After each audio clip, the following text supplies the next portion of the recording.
Gloire à Dieu.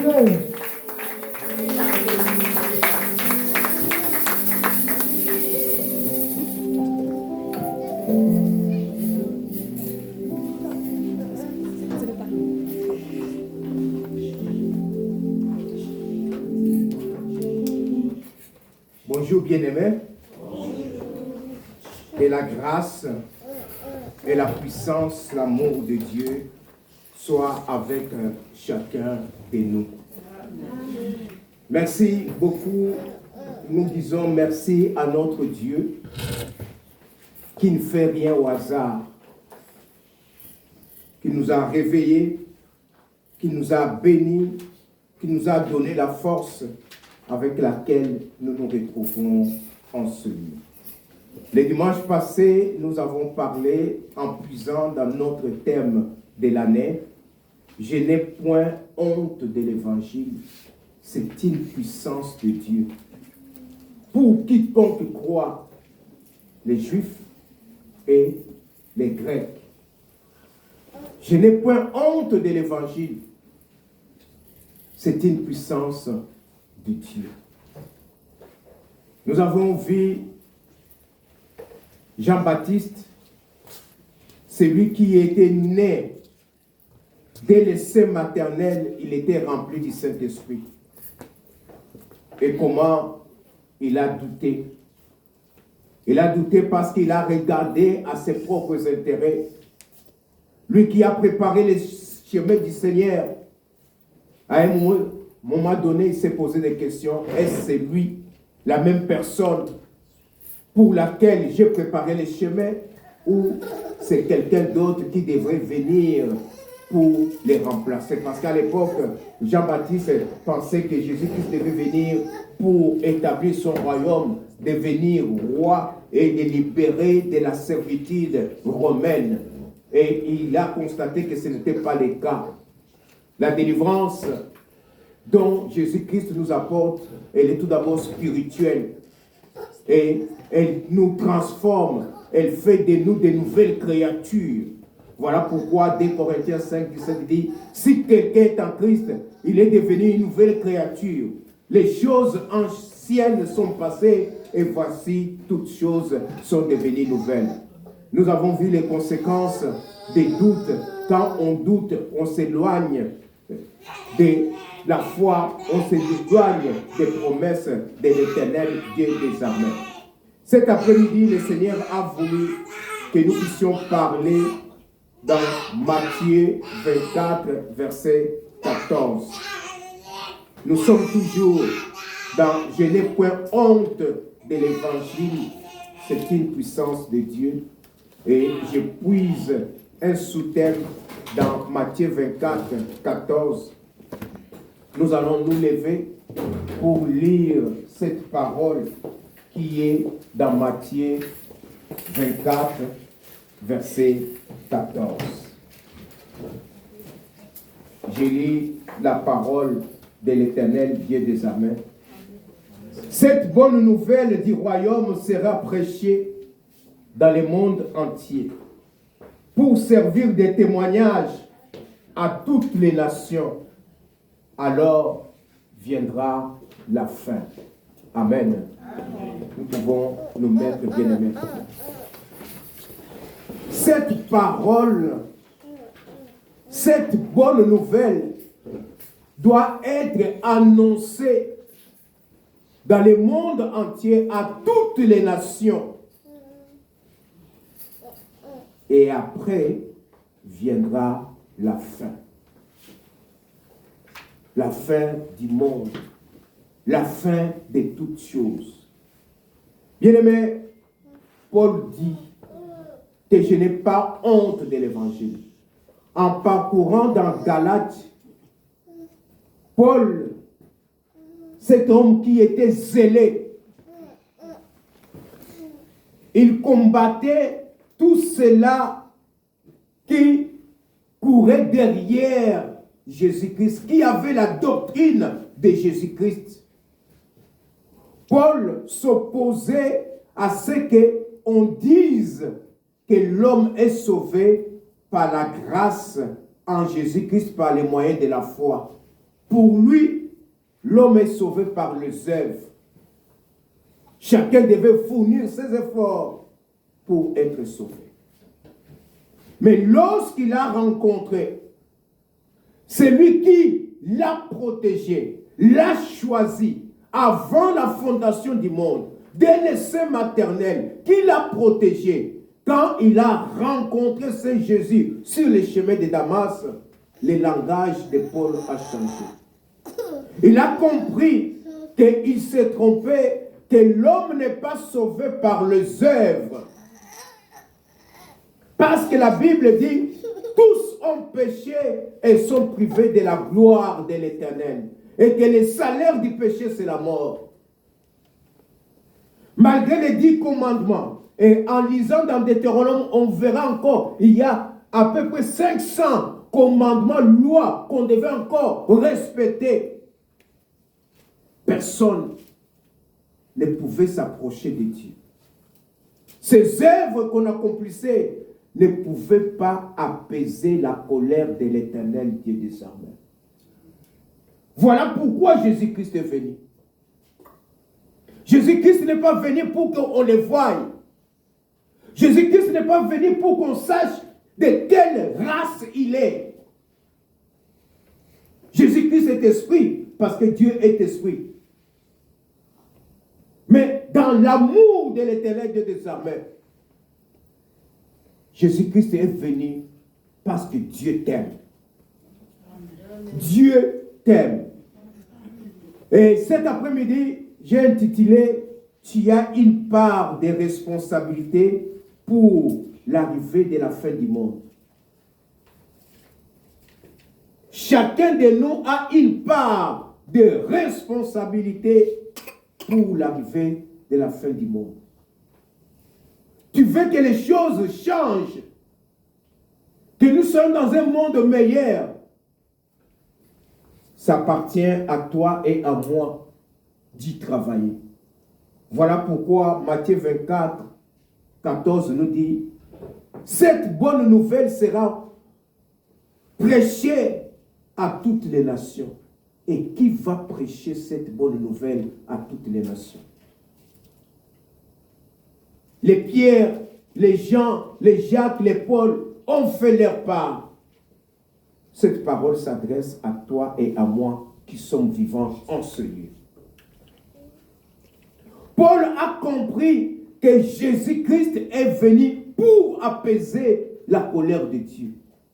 Et c'est par là que nous sommes justifiés. C'est par là que nous sommes acquittés. C'est par là que nous sommes devenus enfants de Dieu.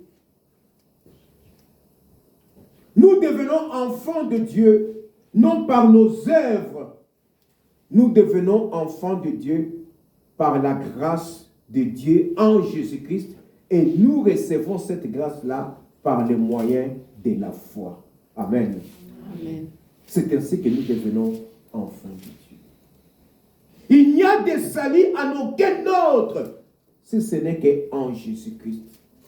Parce qu'il a tout accompli sur la croix de Golgotha. Dans son bilan, dans son rapport à l'Éternel des armées, il a dit, Père, tout est accompli. Nous avons le pardon en lui. Et Dieu se montre miséricordieux en Jésus-Christ. Voici l'agneau de Dieu qui ôte les péchés du monde. Voilà pourquoi, bien-aimés, cet après-midi, le Seigneur nous interpelle.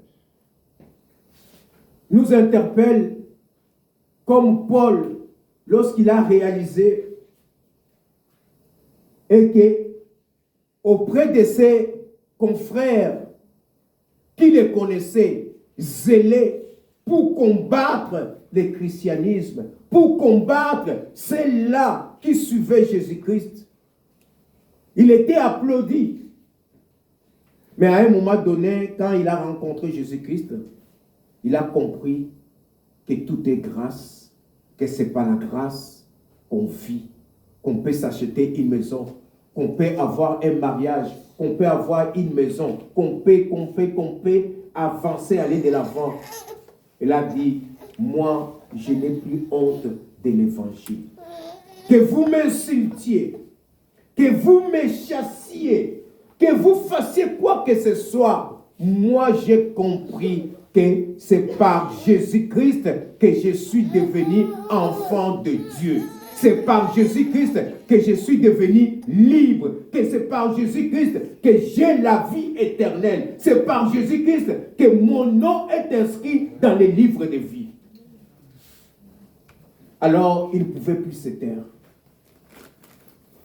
Il y avait des gens qui le voyaient, qui disaient, mais celui-là, il a participé au maître d'Étienne. Il combattait les chrétiens. Il était avec les sacrificateurs et les pharisiens pour demander qu'on arrête les chrétiens. Il n'a pas honte, celui-là. Est-ce qu'il est normal? Devant ces injures, il a dit, moi, je n'ai pas honte de l'évangile. Parce que je sais que c'est par l'évangile que je suis sauvé. Je sais que c'est par l'évangile que le monde ici présent va disparaître et qu'il y aura un monde nouveau, un monde meilleur où nous verrons face à face les créateurs, l'Éternel des désormais. Paul décide, malgré l'opposition, de parler de Jésus-Christ. Voilà pourquoi, mes frères et sœurs, Paul a fait cette déclaration. Qu'en est-il de toi et de moi de faire la déclaration?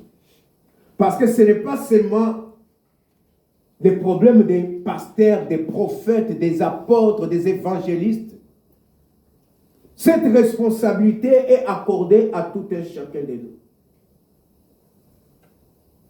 Nous devons parler de la bonne nouvelle. Parler de l'évangile, c'est parler de la bonne nouvelle. Parler de la bonne nouvelle, c'est parler que nous sommes sauvés par la grâce, par les moyens de la foi en Jésus-Christ.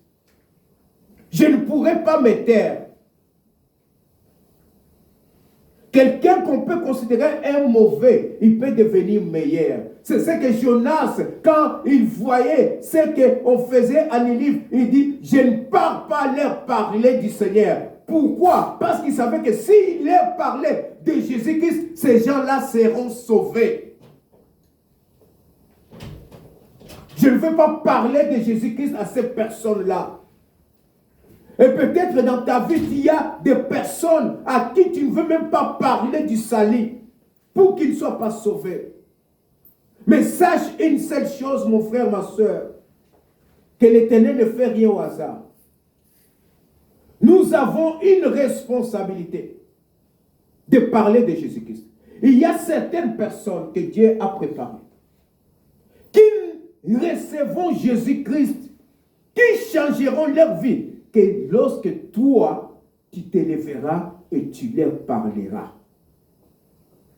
Si tu ne le fais pas, ces personnes-là peuvent passer presque toute leur vie dans les désordres, dans les ténèbres, dans la servitude du diable. La Bible dit que nous sommes des sentinelles.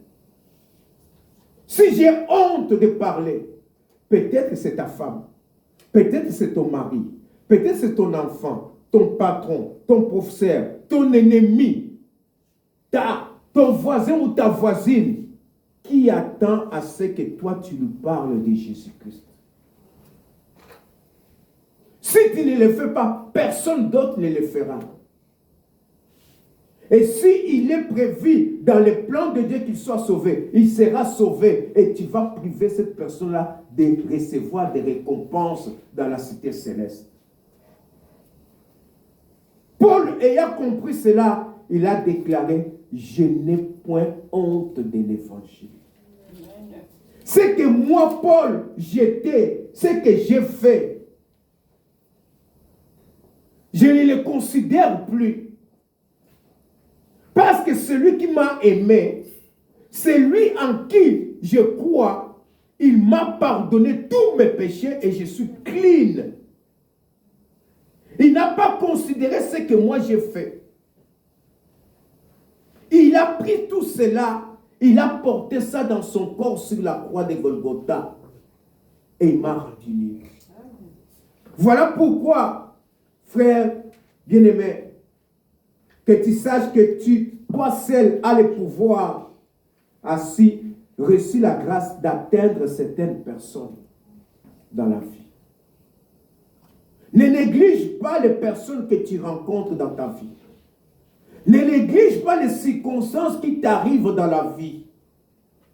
Tu te poses toujours la question, est-ce que la personne que j'ai rencontrée, est-ce que je lui parle de Jésus-Christ? Est-ce que je lui parle afin qu'il connaisse Jésus-Christ tel que moi je le connais? Est-ce que je lui parle de la parole de Dieu, de la bonne nouvelle? Ou est-ce que je passe le temps dans les commérages, dans la haine, dans les songi-songi, dans la jalousie, dans les rejets?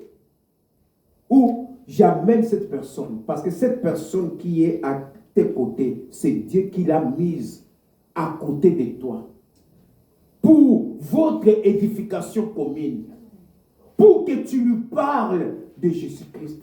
Et lorsqu'il vient avec les problèmes, c'est parce que Dieu l'a préparé, qu'il te parle, parce qu'en parlant, en disant quelque chose, il va recevoir les rémans qui viennent de la part de l'Éternel des armées. Et parfois même toi, tu ne le sais pas, mais en prononçant ces mots, lui, il va trouver la solution à son problème. Voilà pourquoi la Bible nous dit, mais vous recevrez une puissance survenant du Saint-Esprit et vous serez mes témoins à Jérusalem, dans toute la Judée et la Samarie et jusqu'aux extrémités de la terre. À chacun de nous, Dieu a donné cette puissance. À chacun de nous, Dieu a donné cette capacité de parler de Jésus-Christ. Si tu as honte, la Bible dit dans Marc 8, 38, Marc 8, 38, la parole de Dieu nous dit ceci. Car quiconque aura honte de moi et de mes paroles au milieu de cette génération adultère et pécheresse, le Fils de l'homme aura aussi honte de lui quand il viendra dans sa gloire, quand il viendra dans la gloire de son Père avec les saints anges. C'est le moment de ne pas avoir honte de notre Seigneur Jésus-Christ. La personne à qui tu parles, ce n'est pas une inconnue. Même si elle est inconnue, elle ne va pas te tuer. Le Seigneur nous parle plus dans notre milieu naturel, dans notre entourage. Regarde autour de toi. Est-ce que tu parles de Jésus-Christ? Est-ce que tu parles avec Jésus, avec assurance de Jésus-Christ? Les paroles que tu prononces, les gestes que tu prononces, est-ce que tous ces gestes-là peuvent amener quelqu'un à rencontrer Jésus-Christ? Être témoin de Jésus-Christ n'est pas seulement prendre un mégaphone, parler, Jésus-Christ t'aime, Jésus-Christ t'aime, Jésus-Christ t'aime. C'est ta vie, ton comportement au quotidien. Comment est-ce que tu es en train de répandre l'odeur de la vie autour de toi afin que les gens sentent Jésus-Christ en toi, Jésus-Christ sente Jésus-Christ, que les gens sentent Jésus-Christ dans tes œuvres? C'est être témoin, c'est ça, être un témoin. Un témoin, c'est qui? C'est quelqu'un qui a vu, qui a vécu. J'ai vu comment l'accident s'est passé et je rapporte ce que j'ai vécu et j'ai vu de mes propres yeux. Quand nous parlons, j'ai vu Jésus, j'ai vu la main de Dieu. Est-ce que tu peux partager à ta soeur, à ton frère, comment tu as vu cette main de Dieu, afin qu'elle aussi, lui aussi, soit édifiée? Nous devons parler de Jésus-Christ. Lorsque nous avons honte de Jésus-Christ, nous avons honte des personnes. Le psalmiste dit dans le psaume 27, 1, Le Seigneur, il est sa solution. Il est le soutien de sa vie. De qui aura-t-il crainte? Et le Seigneur est son salut. De qui il aura peur? Personne. Qui peut tuer ton corps et ton âme? On peut te tuer parce que tu as parlé de Jésus-Christ. J'ai suivi un documentaire qu'en Chine, on venait d'enterrer 34 chrétiens, tout simplement parce qu'ils ont prononcé le nom de Jésus-Christ. Mais même dans cet enterrement, le Seigneur est avec eux. Ils reçoivent des bénédictions. Il est temps, mon frère, ma soeur, que nous puissions nous mettre debout. Je n'ai point honte de l'évangile. C'est une puissance. Si tu veux voir la transformation dans la vie de ton frère, dans la vie de ta soeur, cette personne qui te fait du mal, qui te critique, qui t'ensorcelle, parle-lui de Jésus-Christ. Parle-lui de Jésus-Christ. Parce que plus tu parles de lui, de Jésus-Christ, plus tu fléchis tes genoux, tu pries, tu verras la transformation que l'Éternel va opérer dans cette personne-là. L'évangile n'est pas seulement des paroles, c'est une puissance de Dieu. Et quand tu pries pour cette personne, quand tu parles de Jésus à cette personne, il y a une puissance qui se dégage. Il y a des choses invisibles qui se passent autour de toi. Voilà pourquoi, mon frère, ma soeur, ne ferme pas la bouche. N'adopte pas une attitude qui éloigne les autres de Jésus-Christ. Mais quand on parle de toi, tu connais telle sœur, tu connais tel frère, on dit, celui-là, c'est un serviteur de Dieu, c'est un enfant de Dieu, je vais y aller parce que je vois comment il vit, je vois Jésus-Christ en lui ou en elle. Je n'ai pas honte de l'évangile. Quand on a honte de l'évangile, on ne va pas croître spirituellement. Tu ne vas pas expérimenter la puissance de Dieu dans ta vie. Parce que la personne qui est en face de toi va rester telle qu'elle est. Et peut-être sa situation va s'empirer. Quand tu as honte de parler de l'évangile, tu ne vas pas expérimenter la justice de Dieu. Tu ne vas pas saisir c'est quoi la grâce, être sauvé par la grâce. Parce que plus tu parles de Jésus-Christ, plus tu parles de la bonne nouvelle, tu expérimentes toi-même ta vie. Qui est parmi nous qui peut accepter qu'on puisse étaler sa vie ici? Dès sa naissance jusqu'à ce jour, qu'on étale sa vie. Nous avons des choses dont nous avons honte. Et parfois on se pose la question, est-ce moi qui ai accompli ces choses-là? Et c'est Jésus-Christ qui est venu pour ce dont nous avons honte là, dont nous ne voulons même pas en parler. Il est venu prendre le tout. Il a dit, avec tous ces bagages, tu ne sauras jamais être réconcilié avec l'Éternel des désemblés. La justice de Dieu, Dieu qui est 3 fois saint, il a pris cela. Tout ce qu'il te demande, c'est de parler de lui. Ne parle pas parce que les gens disent que tu es comme ça. Parle parce que Dieu dit, c'est que toi tu es devenu en Jésus-Christ. Le monde peut te rejeter. Le monde peut t'applaudir. Mais qu'est-ce que Dieu dit de toi? Jésus-Christ lui dit, je t'aime. Je ne t'abandonnerai point. Je ne te délaisserai point. Que les gens se moquent de toi, te jettent de la pierre, mais tant que tu as l'approbation de l'Éternel Dieu des armées, lève-toi et marche. Continue ta marche.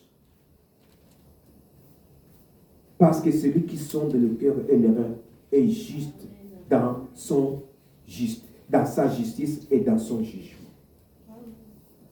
Voilà pourquoi, mes frères et sœurs, nous devons comprendre lorsque nous disons je n'ai point honte de l'évangile. C'est le thème de l'année. Que ce ne soit pas des paroles, que chacun de nous se pose la question, comment est-ce que moi je peux être témoin de Jésus-Christ? Même si je ne suis pas pasteur, mais même si je ne suis pas évangéliste, dans mon petit rayon là, même s'il fait froid, je ne sors pas, mais le peu de temps où je pars à Walmart, où je rencontre quelqu'un, comment il peut-il sentir l'odeur de Jésus-Christ en moi? Comment peut-il voir Jésus-Christ en moi? Lorsqu'on a honte de Jésus-Christ,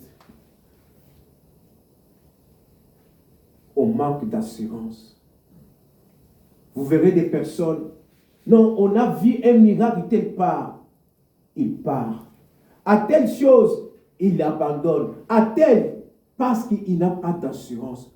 Plus tu parles de Jésus-Christ, plus tu as d'assurance, tu sais que tu es sauvé. Que la mort vienne aujourd'hui ou pas, tu es sauvé parce que ta relation avec l'Éternel Dieu des armées ne peut jamais se rompre depuis que tu es devenu enfant de Dieu. Qu'est-ce que Paul a compris lorsqu'il refuse d'avoir honte de parler de Jésus-Christ? Souvent, lorsqu'on refuse de parler de Jésus-Christ, c'est parce que de l'autre côté, on a accepté que les péchés s'installent dans sa vie. Quand les péchés s'installent dans ta vie, tu as honte d'en parler. Si tu sors avec la femme d'autrui, avec le mari d'autrui, si tu es dans la sorcellerie, dans les vols, et tu vois quelqu'un sortir avec la femme d'autrui, le mari d'autrui, tu ne sauras pas parler parce que tu es dedans. Parce que tu l'as fait, parce que tu n'as pas résisté, parce que tu n'as pas voulu détruire cela. Et tu laisses. Parce que quand tu parles, l'autre dit, mais nous le faisons ensemble, n'est-ce pas? Tu n'es pas un modèle pour cette personne. Quand tu mens, l'autre sait que tu mens. Comment tu vas lui dire de cesser de mentir? Pour que je lui dise de cesser de mentir, je dois commencer moi-même à cesser de mentir. On se laisse aller dans la honte parce qu'on accepte facilement les conseils du monde. Nous refusons d'accepter ce que la parole de Dieu dit, de ce que nous sommes devenus, mais nous acceptons ce que le monde dit de ce que nous sommes. Et à ce moment-là, on a honte de parler de l'évangile, de la bonne nouvelle, parce que la personne qui est en présence, si tu lui parles de Jésus-Christ, il peut te chasser. Il peut te priver de ses faveurs, entre guillemets. On a honte à ce moment de parler de ce que Jésus-Christ fait dans ta vie ou ce qu'il a fait dans ta vie. On a honte de parler de Jésus-Christ quand on décide de désobéir à la parole de Dieu. Tu sais que ce que je fais n'est pas conforme à la parole de Dieu. Ce n'est pas un frère qui te le dit. Ce n'est pas une sœur qui te le dit. Mais dans ta conscience, tu sais que ce que je suis en train de faire n'est pas conforme à la parole de Dieu. Ton témoignage diminue. Tu commences à avoir honte de parler de Jésus-Christ. Et tu fuis d'autres milliers pour parler de Jésus-Christ. Bien-aimés, si nous ne voulons pas retarder l'arrivée de Jésus-Christ, c'est à toi et à moi de nous lever, d'annoncer la bonne nouvelle. Il est venu. Le monde est condamné. Tous sont pécheurs. Il n'y a personne qui invoque l'Éternel Dieu des armées. Il n'y a personne qui fait le bien. Mais grâce soit rendue au Fils de Dieu qui a accepté, qui m'a dit, mais voici, je viens pour accomplir la volonté du Père Céleste. Quelle est cette volonté? Nous chercher, nous sauver, nous libérer, et afin que nos noms soient inscrits dans les livres de vie. Afin que quand il reviendra, le Fils de Dieu dans sa gloire, avec lui, qu'il nous prenne, que nous montions, que nous habitions dans cette nouvelle place, maison qu'il est en train de bâtir pour chacun de nous, si nous sommes enfants de Dieu.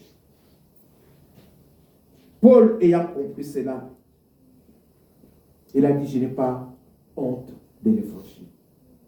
Celui qui a honte de l'évangile refuse de croître, refuse la vérité dans sa propre vie. Plus tu crois, plus tu parles de Jésus-Christ, plus tu vas confesser la vérité. Il y a des moments où tu fais des choses, tu parles, mais tu entends une voix qui te dit, mais tu veux mentir. Tu veux mentir. Intérieurement, toi-même, tu dis, j'arrête. Il n'y a personne qui voit cela. Mais du fond de ton cœur, tu sens, tu dis, attention, là, tu vas mentir. Tu t'arrêtes. Tu changes de sujet. Pourquoi? Parce que tu as cette soif-là de répandre l'évangile. L'évangile, je l'ai dit, c'est la parole de Dieu, c'est Jésus-Christ, c'est la bonne nouvelle. Quelle est cette bonne nouvelle? Nous sommes sauvés par la grâce en Jésus-Christ par le moyen de la foi. C'est ce que je peux transmettre. Qu'est-ce que je peux transmettre à quelqu'un d'autre? C'est la bonne nouvelle. La bonne nouvelle éternelle. C'est le temps de la grâce. Que cette grâce, je ne puisse pas la gaspiller. J'ai une part de responsabilité. On se plaint. Le monde, ça ne va pas. À travers le monde, partout, il n'y a aucun pays où ça marche. Aucun. Nous voulons voir les dirigeants mieux faire.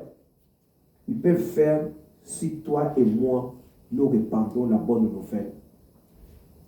Si les chrétiens s'élèvent, répandent la bonne nouvelle, mettent en pratique la parole de Dieu, ils écoutent la parole et mettent cette parole en pratique, les présidents, les premiers ministres n'auront pas beaucoup de choses à faire.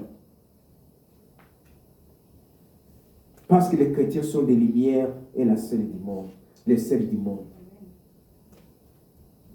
Voilà pourquoi notre bien-aimé Paul, il a dit, il a décidé, même si les gens me critiquent, si les gens parlent de mon passé, mais il y a quelqu'un qui m'a aimé.